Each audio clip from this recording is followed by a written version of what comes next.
أعوذ بالله من الشيطان الرجيم.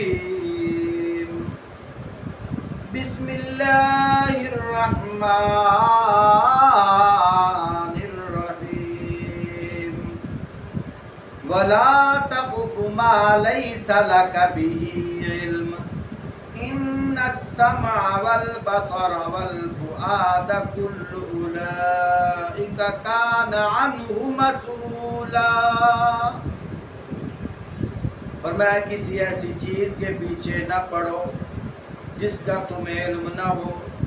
یقیناً آنکھ، کان اور دل سب ہی کی بعد پرس ہونی ہے. محترم سامعین، یہاں حقوق العباد کا مسئلہ بیان کیا جا رہا ہے. فرمایا جس کام سے تمہیں غرض نہ ہو یا جس کام کی، جس واقعے کی، جس بات کی تمہیں تحقیق نہ ہو، سنی سنائی باتیں آگے نہ پھیلایا کرو. کیا خبر وہ بات غلط ہو. جتنا تم آگے جھوٹ بتاؤ گے، جو لوگ وہ جھوٹ آگے پھیلائیں گے، تم بھی برابر کے گناہگار ہو جاؤ گے. اس لیے فرمایا ان السمع والبصر والفؤاد. ظاہری بات ہے، اگر کہیں بات کوئی کر رہا ہو بغیر تحقیق کے تو کان سنتے ہیں. فرمایا غلط سننا بھی قیامت کے دن تم سے پوچھو گی. والبصر، دیکھنا بغیر تحقیق کے اور گمان کچھ اور کر لینا، پھر آگے بات کو پھیلا دینا، یہ قیامت کے دن پوچھو گی. والفؤاد، کسی کے بارے میں بدگمانی کرنا اور پھر آگے پھیلا دینا، قیامت کے دن پوچھو. اس لیے آپ صلی اللہ علیہ وآلہ وسلم نے ارشاد فرمایا الغیبۃ اشد من الزنا. فرمایا غیبت زنا سے بھی سخت ہے. حدیث پاک کے اندر آتا ہے دو عورتیں ہیں، مسلمان ہیں، روزہ رکھا ہوا ہے. دن تقریباً 11 بجے کے قریب ان کے پیٹ میں درد اٹھتی ہے.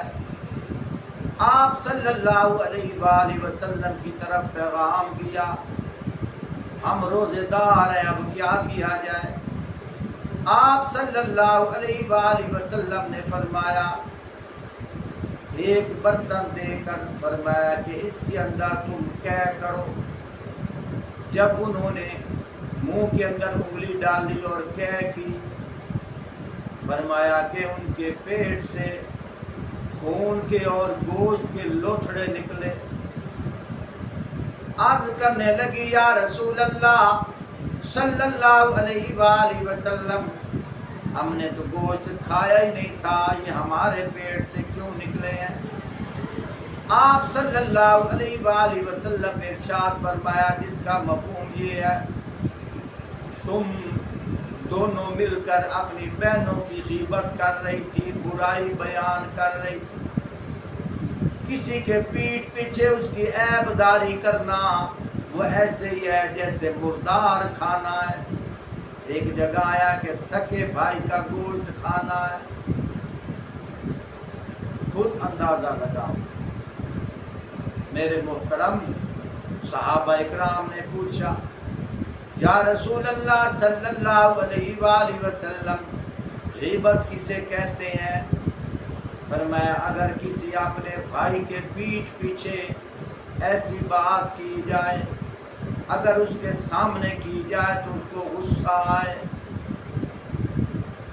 عرض کی یا رسول اللہ صلی اللہ علیہ وآلہ وسلم اگر یہ عیب، یہ برائی اس کے اندر ہو، فرمایا یہی تو غیبت ہے. اگر عیب برائی اس کے اندر نہ ہو، پھر اگر کسی کے پیٹھ پیچھے بات کی جائے وہ بہتان ہے. فرمایا غیبت کرنے والا جنت میں نہیں جائے گا۔ خود اندازہ لگاؤ ہمارے کتنے بھائی کتنی بہنیں ہیں بدگمانیوں میں لگے رہتے ہیں، شگون پکڑتے ہیں، دیکھا کچھ بتایا کچھ، لیکن جن کو مرنا یاد ہے، آخرت یاد ہے۔ ایک روایت کے اندر یوں بھی آتا ہے، فرمایا جو کسی کا عیب دیکھ کر چھپا لیتا ہے، اللہ قیامت کے دن اس کے عیبوں کو چھپا لیں گے۔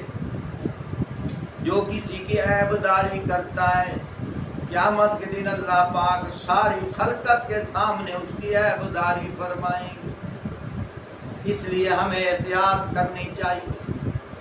کسی مسلمان کو زبان سے بھی تکلیف نہیں دینی چاہیے۔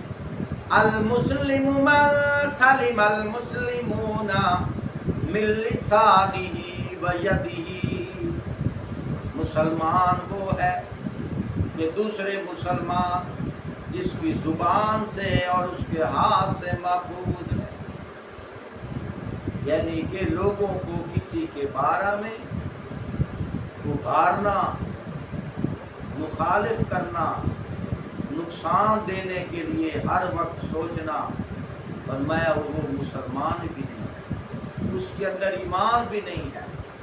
اس لیے ہمیں احتیاط کرنی چاہیے، ہم کسی کے بارے میں اس طرح ٹو نہ لگائیں، قیامت کے دن ہم سے پوچھ ہوگی۔